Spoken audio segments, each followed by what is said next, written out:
Welcome back. Well, from the Me Too movement to equal pay, the workplace seems to be in the news every day. And author and consultant Andy Swann says it's time to address those issues head on. He offers solutions in his newest book, The Human Workplace. Andy, welcome to Coast Live. Hey, Cheryl, how are you doing? Great. How are you? I'm very well, thank you. Great to be here. Yeah, so I was flipping through your book, and it looks pretty interesting. I mean, I think a lot of managers should read this book. And so why did you write The Human Workplace, and why do you think it's so relevant today?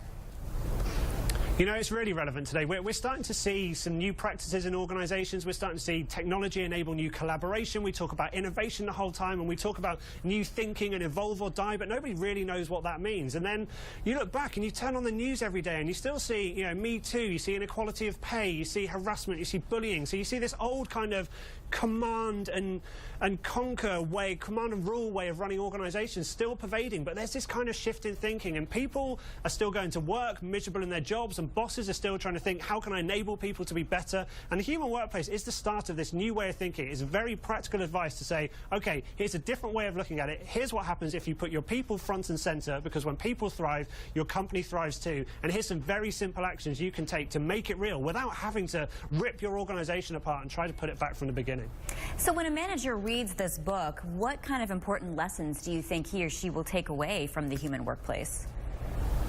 So the whole point of The Human Workplace is that it's simple, practical actions. It's almost the common sense of business. What my ideal situation is when people read it, they kind of say, you know what, I wish I wasn't reading this book because I know this stuff, but we just don't necessarily do it. So I think that's really important for people to realize that it's accessible. It is something you can do. And if you follow these actions, and if you consider what happens when you enable people to be their best and you create the platform for them to do that, then actually you're helping create success for your organization, both, you know, from a productivity point of view, a morale point of view, and then knocking on to profit and shareholder value and all these traditional measures of success. Okay, so your book mentions that you should unleash employees so they can do your best work. How should managers do that? What do you mean by unleash? Well, if your job as a manager is to get the right people in the first place around your organization, and if you respect that you've got the right people, give them the tools to do the job, create the platform, then stand back and let them do that job. Trust them to do that job and support them in doing it. I like how you use the word trust, because a lot of managers need to do that. They should be trusting their employees. And so you talk about the importance of the human connection and communication as well. Explain on that a little more. Absolutely. You know, communication's a two-way thing, and human relationships are a two-way thing. It's not just about managers directing people anymore, because actually there's a responsibility on both sides. If you're going to get the freedom to do your job, then you have to take the responsibility to get out there and do it in your own best possible way. And if you're the right person in the right place, you can do that. But actually, collaboration, sharing, information, data, all of these things are really important parts of modern business. Creating a connection with the consumer, getting the insight back, and helping the organization to make decisions. And all of that comes from human relationships and the ability to share connections, build relationships, and make sure the right information is in the right place at the right time. And it's all about humans thriving. It really is. And technology, a lot of us are using that these days.